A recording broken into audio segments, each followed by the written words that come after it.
kesempurnaan itu diperkenalkan sesuai inisial 3 angka 666, kesempurnaan dalam kejahatan, dan 3 angka 777 menjadi inisial kesempurnaan dalam kebenaran. Maka 3 angka adalah inisial kesempurnaan, karena 10 angka adalah kesempurnaan yang berisi tuntutan hukum Taurat kepada manusia yang hidup di bumi ini. Sempurna tuntutan Taurat kepada arti hidup manusia, sehingga dengan adanya 10 hukum Taurat, maka 9 buah roh tidak akan pernah bisa bertumbuh. Ketika merasakan kasih Kristus menjadi satu benih kasih yang kemudian dengan 2 dasar kasih sesama dan kasih kepada Bapa, kita harus merespon sehingga manunggalnya 3 kasih itu menjadi ikatan yang kuat dan sempurnalah kasih. Manusia harus mengenali dirinya ada 3 susunan tubuh, jiwa, dan rohnya. Dan dia pun memperkenalkan kehidupannya secara 3 susunannya. Dalam kuasanya, dalam firman-Nya, dalam Roh Kudus, nafas hidupnya untuk dipahami manusia. Begitu pula arti kebangkitan hidup ada 3 susunannya. Di dalam 1 Korintus 15 ayat 1 sampai 58, kebangkitan Kristus, kebangkitan kita, dan kebangkitan tubuh diperkenalkan melalui Rasul Paulus. Mari kita telusuri.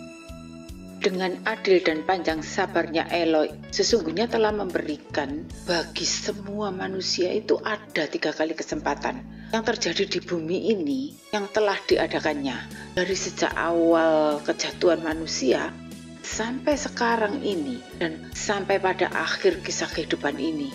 Ada 3 kali kesempatan yang telah Dia adakan. Awalnya itu dari manusia Adam dan Hawa yang harusnya mati karena tidak taat atas pelanggaran perintahnya. Singkatnya, berakhirnya kesempatan diberikan untuk terjadinya karya keselamatan bagi dunia. Melalui Nuh itu, mereka kehilangan kesempatan dan sudah disia-siakan. Maka pintu gerbang keselamatan itu pun ditutup bagi dunia. Zaman Adam dan Hawa sampai zaman Nuh. Endingnya bagi manusia, bagi dunia. Maka yang kedua itu diberi kesempatan bagi mereka, yaitu yang diakui sebagai bangsa Israel, umat pilihannya, sehingga menjadi privat akhirnya. Hanya umat pilihannya. Maka kesempatan itu melalui teladan iman perbuatan Bapak Abraham dalam hal kurban. Bukan kurban hewan, karena saat itu tidak diperkenan. Yang diperkenan sesuai dengan kurban Ishak, ketulusan kurban yang benar.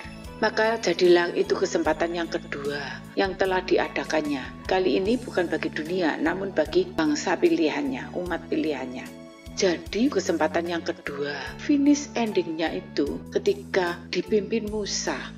Nah, ini bagi bangsa Israel untuk mentaati melalui perintah 10 hukum Taurat Musa, yang akhirnya tidak bisa dikerjakan sebagai iman perbuatan yang semakin tertuntut, sehingga mereka pun tidak taat. Arti hidupnya itu menjadi mati, tidak sesuai dengan perintah 10 hukum Taurat. Ini awalnya rencana Eloi untuk mengadakan ketebusan dosa dan keselamatan dalam hal kurban yang berkenan. Jadi bukan dari hewan, namun dari kerelaan, ketulusan, dan kesucian. Tidak bisa digantikan dengan hewan, karena ketulusan dan kesucian hewan itu berbeda dengan ketulusan dan kesucian manusia. Jadi tidak bisa digantikan dengan hewan. Sampai kemudian dalam hal hewan kurban, bukan dari manusia yang mempersiapkan. Tidak ada yang lebih baik memberikannya kepada Eloi itu untuk melebihi Bapak Abraham, karena kurbannya itu turun dari surga. Eloinya sendiri yang menyediakan. Namun sampai saat ini masih dikerjakan kurban. Apakah bisa mengalahkan Bapak Abraham dalam hal kurban hewan kepada Eloinya? Dan saat ini yang dikerjakan tentang kurban hewan justru menurunkan level kurban yang telah dilakukan dan menyia-nyiakan yang telah dikerjakan Bapak Abraham kepada Eloinya yang sudah diperkenan itu, menjadi dimentahkan. Sesungguhnya makna kurban karena diperintah dan Abraham taat. Maka karena hal inilah terjadi rencana bagi keselamatan dunia atas dosa dan kehendaknya dengan darah kurban yang untuk memperdamaikan hubungannya dengan Elohnya. Maka tersedianya kurban yang sempurna tidak cukup hanya dengan dasar iman Bapak Abraham dan tidak cukup dengan satu roh Musa, bahkan 2 roh Elia. Maka harus ada 3 roh seperti Yesus yang turun membawa 3 rohnya, yaitu roh kebangkitan Kristus, kebangkitan kita, dan kebangkitan tubuh dikerjakan sehingga menjadi jalan salib terlahirnya manusia baru yang hidup oleh roh dan kebenarannya. Itulah kebangkitan, arti hidup kekal. Ada 3 roh, yang suci kudus hidupnya, suci kudus jiwa darahnya, dan yang hidup oleh rohnya. Hanya Yesus di dalam kebenaran, kesucian, kekudusan, ketulusan hidupnya, kemudian mati, dan kebangkitannya itu kekal. Tidak ada satupun di antara manusia mempunyai 3 roh seperti Yesus. Bahkan di antara umat pilihannya pun semuanya gagal, habis sudah. Sehingga dia mengirimkan sendiri Yesus yang disebutnya sebagai anak manusia dan bahkan anak Allah, sebagai Mesias untuk ketebusan dosa dan untuk diadakan kurban perdamaian atas ketidaktaatan dan atas dosa manusia itu. Namun diberinya kesempatan yang ketiga, mulainya itu bukan hanya kepada umat pilihan, bahkan untuk seluruh dunia. Kesempatan itu diberikan melalui Yesus dalam karya ketebusan dulu dosanya. Ketebusan itu bukan suatu perintah, namun mempunyai syarat, ada peraturannya bagi seluruh dunia, yaitu yang mau bertobat, yang mau ditebus, harus memasuki melalui iman percaya dengan mengakui bahwa Yesus adalah Mesias, dan itu mutlak, tidak bisa diganggu-gugat untuk masuk dan bisa menjangkau ketebusan dari dosanya. Tanda kurung ya, bagi mereka yang tidak mengakuinya sebagai Mesias. Tidak ada jalan lain bagi karya ketebusan dosa dan perdamaian dengan Elohnya. Sebaik apapun manusianya itu, tidak peduli itu bangsa Israel umat pilihan atau yang kafir atau segala bangsa apapun. Tidak karena lihat partainya atau budaya bangsanya, tapi bagi mereka yang mau mengaku Yesus sebagai Mesias. Mereka lah yang menerima perjanjian. Sebab Eloi berjanji melalui anaknya yang dikurbankan itu, Yesus sebagai penebus. Dia pasti tidak akan melanggar ketiga kalinya kesempatan yang diberikan kepada dunia. Baca di 1 Korintus 15, mulai dari ayat 1 sampai 58. Diterangkan tentang makna kebangkitan itu ada 3 hal. Yang pertama, berbicara tentang kebangkitan Kristus. Yang kedua, berbicara tentang kebangkitan kita. Yang ketiga, berbicara tentang kebangkitan tubuh. Nah, mulai kita bahas. Di dalam ayat yang kedua, oleh Injil itu kamu diselamatkan, asal kamu teguh berpegang padanya. Kecuali kalau kamu telah menyia-nyiakan saja, menghilangkan kepercayaanmu. Nah, artinya kan hanya oleh Injil itu kamu diselamatkan. Sebagai terang, maksudnya mengikuti firman Yesus. Jadi itu yang kita tidak boleh sia-siakan. Dan seperti yang di dalam ayat yang kelima, kebangkitan Yesus itu bukan hanya kepada 12 para rasul. Bahkan dia menampakkan lebih dari 500 saudara sekaligus. Begitu banyaknya saksi kebangkitan Kristus. Dan di dalam ayat 8 itu menampakkan kepada Rasul Paulus, yang saat itu Paulus berbuat jahat kepada umat Kristus. Secara spirit, Yesus sendiri memberitakan kebenarannya kepada Rasul Paulus, dilawat sendiri, bukan melalui para murid yang lain. Meskipun tampaknya Rasul Paulus itu masih jahat, namun di dalam hati Rasul Paulus yang terdalamnya itu mencari kebenaran. Pasti orang-orang seperti ini dijumpai, terlebih lagi orang-orang yang di pedalaman. Kita serahkan saja kepada Eloi yang roh dan yang hidup. Jikalau kita percaya Allah itu hidup, secara spirit pun bisa menginjil sendiri kepada orang-orang yang tidak terjangkau. Sebab itu sesungguhnya tidak perlu dibahas 1000 di antara 1 orang saja di luar nalar manusia, sehingga menjadikan salah persepsi dengan dipaksakan pemahamannya, sehingga menjadikan keraguan kepada yang 999 orang lainnya. itu harus di dalam pengharapannya dulu, mencari Eloi yang benar. Orang seperti ini pasti berjumpa dengan Kristus seperti Paulus. Walaupun masih dinilai jahat, namun di dalam pengharapan ada sesuatu yang benar. Maka dia pasti dijangkau dan pasti menerima keselamatannya yang diberikan sebagai janji bagi orang yang percaya mengaku Yesus adalah Mesias. Itulah awal kesempatan bagi dunia untuk menerima keselamatan melalui Yesus. Kemudian bagi mereka yang dimuridkan oleh firman hidup itu, mengalami, menjalani, memerani seperti di dalam firman itu. Nah, itu sama dengan meminum cawan sedang berjalan salib sampai ke dalam.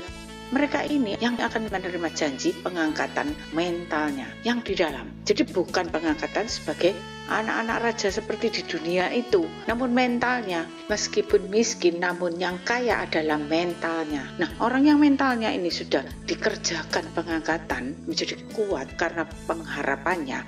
Kemudian endingnya ketika Yesus pergi meninggalkan, diberi janji sekali lagi. Ketika sudah sampai di sini, jangan sampai ditukar seperti yang dilakukan oleh Imam Eli. Sebab Yesus sedang memperhadapkan dan melaporkan pekerjaannya kepada Roh Kudus. Maka janjinya itu, Roh Kudus akan turun. Itulah mulainya terjadi hidup oleh roh. Kebangkitan manusia baru mulai dikerjakan. Sebelum saya teruskan, ini saya mau mengingatkan bahwa saat-saat seperti ditinggal oleh Yesus untuk melaporkan kepada Bapa supaya Roh Kudus itu turun membawa anugerah kebangkitan kepada kita. Disinilah rawannya, bahayanya saat ditinggal Yesus. Karena banyak kepalsuan-kepalsuan, pemahaman yang palsu, terus hujan janji-janji. Padahal janji Yesus itu hanya dijadikan pengangkatan, kedua Roh Kudus turun untuk kebangkitan. Nah, disinilah banyak terjadi janji-janji dan dibawa kembali pada masa-masa perjanjian lama, sehingga pasti akan menjadi seperti Imam Eli dan anak-anaknya, merasa semua itu adalah haknya, janji Tuhan bagi mereka. Bisa terseret kembali hanya dalam mengharapkan terjadi janjinya kemanusiawian.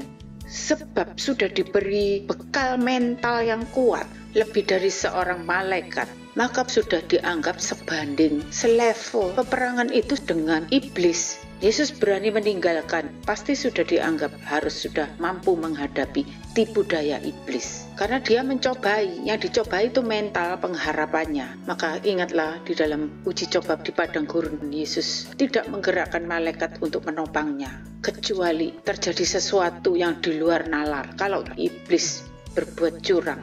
Nah, kalau kita sendiri tidak berjaga-jaga, imannya masih ditopang oleh lingkungan dan masih perlu dukungan untuk menguatkan dasar imannya, maka itu masih ada di pelataran. Belum terjadi pengangkatan mentalnya. Terlebih lagi, hanya janjinya yang diharapkan, Roh Kudus yang datang untuk ketebusan yang terus selalu ada dan diperhadapkan bagi orang-orang yang di pelataran. Perlu kurban untuk menerima ketebusan dan perlu pertumpahan darah Kudus Kristus. Tidak pernah terselesaikan. Nah, ini tidak pernah naik kelas, tidak lulus, keluar masuk di ruang kudus dan pelataran. Terus demikian, masih butuh Mesiasnya datang. Mereka perlu ketebusan untuk terjadi pemulihan hidup. Bagaimana bisa terjadi kebangkitan kalau arti hidupnya itu masih perlu dipulihkan seperti di dalam kitab perjanjian lama, tidak pernah mau rela mati untuk mengalami proses yang tuntas. Arti hidup terus bersambung, dipulihkan bagi kekuatan dasar imannya, karena terus ada beban dalinya. Bagaimana hidup oleh firman untuk bisa menjadi sesuai dan seperti Yesus, yang seperti menginkarnasikan kehidupan Yesus sebagai manusia. Kita bahas ayat yang ke-16 sampai yang ke-18. Sebab jika benar orang mati tidak dibangkitkan, maka Kristus juga tidak dibangkitkan. Dan jika Kristus tidak dibangkitkan, maka sia-sialah kepercayaan kamu dan kamu masih hidup dalam dosamu. Demikian binasa juga orang-orang yang mati dalam Kristus. Maka itu pasti tidak akan terjadi kebinasaan bagi umat percaya. Buktinya Yesus terjadi kebangkitannya. Nah, ini termasuk golongan kebangkitan Kristus. Tingkatan bersama-sama di pelataran itu. Kebangkitannya akan dialaminya ketika kebangkitan orang mati. Sebab mereka ini tidak bisa dijadikan wadah untuk pemuritan di dalam jiwa, menjadi menginkarnasikan firman hidup dengan mempersiapkan mental sesuai kurban, bukan pemulihan hidup. Namun mereka masih terus memohon ketebusan bagi jiwa-jiwa yang ada di pelataran, sehingga Yesus yang masih perlu dijadikan kurban di dalam kehidupannya, yang mereka inkarnasikan sebagai hamba Tuhan yang masih menghidupi perjanjian lama, percaya kepada segala janji Kristus tentang ketebusan, tentang pengangkatan, dan tentang kebangkitan. Namun mereka menginkarnasikan pula sebagai tokoh-tokoh di dalam perjanjian lama, para nabi, para hamba Tuhan, dan imam. Terus menerus di dalam iman pengharapannya, Mesias datang sebagai kurban keselamatan bagi penebus dosa umat di pelataran, sehingga itu menjadi gambaran darah Yesus terus tertumpah di tanah, bukan menjadi materai darah di dalam mental dan jiwanya. Nah, berarti orang-orang yang sudah ditebus akan mendapat bagian kebangkitan orang-orang mati. Tapi bagi orang yang tidak percaya dan tidak menerima ketebusan, berdasarkan apa mereka dibangkitkan? Bagaimana perbuatan baiknya pun matinya dalam dosa, tidak percaya. Bukankah ahli Taurat dan ahli agama menganggap perlakuannya, perbuatannya itu baik dan benar dan saleh hidupnya, berbuat bagi Tuhannya? Namun mengapa para ahli agama itu pemahamannya tidak bisa menjangkau? Karena mereka tidak percaya dan tidak mempunyai pengharapan tentang kebangkitan orang mati. Tapi berbeda dengan Rasul Paulus, di dalam iman pengharapannya dia percaya dan dia berharap tentang kebangkitan orang mati. Kita teruskan membahas ayat yang ke-19 sampai 23. Bedanya kebangkitan Kristus dengan kebangkitan kita itu secara pribadi, yang bisa menjadi wadah sebagai firman hidup di dalam kita. Jadi tidak mendua hati untuk berpaling atau kembali terseret ke dalam perjanjian lama. Bersama-sama berjalan salib dengan Kristus, dengan iman pengharapan sampai terjadi kasih sempurna. Kasih sempurna itu rela hanya satu pengharapan, kebangkitan seperti Paulus. Yesus sebagai sulung, kita ikut bangkit. Nah, ini sebagai tubuh-tubuh Kristus. Jadi tidak ada berbagi tubuh ini dengan karunia mengikuti teladan para nabi, tokoh-tokoh di dalam perjanjian lama. Merefleksikan, menginkarnasikan Yesus. Hidupnya tidak berpaling di dalam penderitaannya, di dalam pengharapannya. Yesus yang menjadi sulung, maka inilah kebangkitan tubuh-tubuh Kristus. Masih kita teruskan ayat yang ke-27. Ketika sudah menjadi bagian dari tubuh-tubuh Kristus itu, maka maut di bawah kaki Kristus. Jadi kita sebagai tubuh ikut menginjak maut di bawah kaki kita. Segala sesuatu arti hidup kita yang fana itu sudah menjadi bayangan gelap yang kita injak.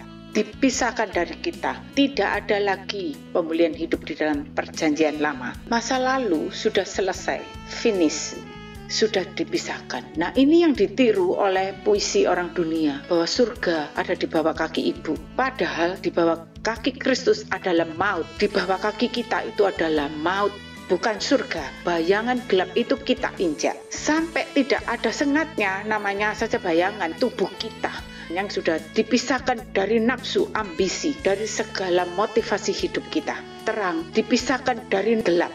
Maka setelah masuk di dalam bagian ini, setia dalam satu pengharapan, dan pada waktu itu sebagai tubuh-tubuh Kristus yang tidak berbagi.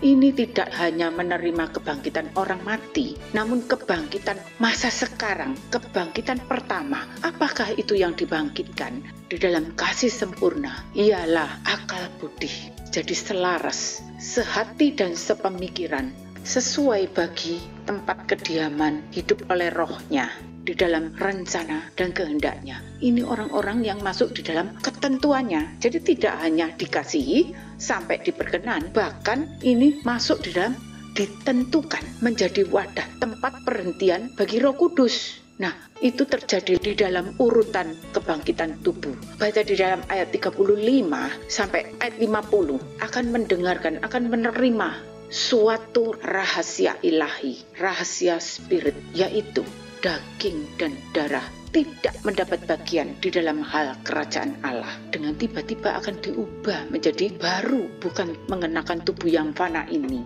sehingga mempunyai kodrat yang sama sekali 100% berubah. Itu bisa terjadi dengan tiba-tiba, kedatangannya itu dengan tiba-tiba akan berubah karena sudah menjadi kebangkitan, yaitu kebangkitan akal budinya dan hatinya, kasihnya itu sudah jadi baru. Yang ditunggu adalah kebangkitan tubuh.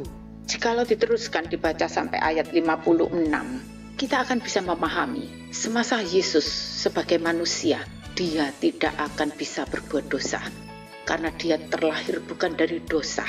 Dia terlahir dari firman kebenaran. Kalau orang sudah memahami firman sepaham-pahamnya seperti Yesus, tidak akan bisa berbuat dosa. Orang berdosa itu dari matanya, dari pikirannya, dan menembus hatinya, kemudian dari perbuatannya. Sehingga Yesus di dalam pikirannya tidak ada secuil sedikit pun arti kejahatan. Yang dia tidak kuat itu adalah penderitaan tubuh. Ketika kesakitannya, dia bisa lapar, dia bisa haus. Karena tubuh dan darah dagingnya itu manusia, belum mengalami kebangkitannya. Namun mentalnya dan akal budinya, pemahamannya itu adalah kebenaran. Setiap nafasnya itu adalah roh kehidupan. Dia pasti tidak akan berbuat dosa. Apakah Allah berdusta? Sebab dia sebagai manusia sempurna. Allah tidak berdusta karena manusia kalau sudah sempurna akan seperti Yesus, tidak akan bisa melakukan dosa, jahat, baik, dan benar. Pasti nalurinya itu akan mengenalnya. Finishnya ini barulah yang masuk dalam penghakiman hanya kepada umat Kristus. Apakah imannya itu sungguh-sungguh kepada Kristus atau hanya mulutnya saja, atau juga bagi mereka yang telah menang dalam 3 kali uji cobanya. Nah, sehingga di luar iman Kristus, mereka itu sudah tidak perlu dihakimi karena sudah memilih sendiri nasibnya dan sudah menentukannya sendiri kisah surganya. Maka di luar urusan sudah dari di rumah Bapakku tersedia banyak tempat. Nah, itu saja rumah Bapakku. Ya berarti harus melalui Kristus Yesus anaknya bagi mereka yang mengakui dia sebagai Mesias. Artinya sudah ditebus dosa, bahkan terlebih lagi sudah diberi tanda kurban yang diperkenan, bukan melalui hewan. Jadi itulah panjang sabarnya Eloi, tidak kurang-kurangnya memberikan kesempatan. Apakah masih mengklaim Eloi kita itu jahat atau tidak adil kepada ciptaannya? Sudah 3 kali karya kesempatan itu. Masih kurang sabar, kurang baik, kurang adil, sehingga bagi umat di luar Yesus itu dituduh tidak diberi keadilannya, tidak diberi bagian surga. Masihkah berpikir demikian? Bahkan sampai hari ini dia tuh masih bersabar. Jikalau mereka tulus dan baik, tiada naifnya Eloi yang spirit itu mampu menembus sampai ke dalam rohnya. Semasa hidup mereka ini tidak terlambat untuk bertobat, untuk mengakui Yesus sebagai Mesias, supaya segera menerima ketebusan. Gratis. Apa sulitnya tebusan itu? Namun mengapa masih ditimbang-timbang dengan terus mencari dalih sampai juga sudah melihat mujizat, tapi terus masih memperkarakan kemanusiaan Yesus? Bahkan di dalam kebenaran pun dia sempurna, bukan hanya sebagai manusia saja, tapi masih terus diatur oleh hikmat manusiawi yang cekak. Kenapa cekak? Jikalau Mesias datang, diminta harus seperti pemikirannya, harus melalui jalan kemuliaan, kekuasaan, dan dia harus sebagai Allah tidak mati. Semua itu persis pemikiran hikmat dari iblis di dalam percobaan 3 kali di padang gurun yang ditawarkan kepada Yesus, pasti untuk kemuliaan, kekuasaan, dan raja segala raja tidak bisa kalah bahkan sampai mati. Bukankah di dalam Alkitab sudah tertulis, tapi manusia itu tidak bisa menembus yang cekak itu sebab melupakan jalan salib. Tujuannya apa? Jalan salib itu adalah untuk menjadikan kematian supaya siap bisa mengalami kebangkitannya. Kalau Yesus tidak mati di salib, bagaimana manusia itu bisa menembus surga, bisa jadi manusia surga? Amin.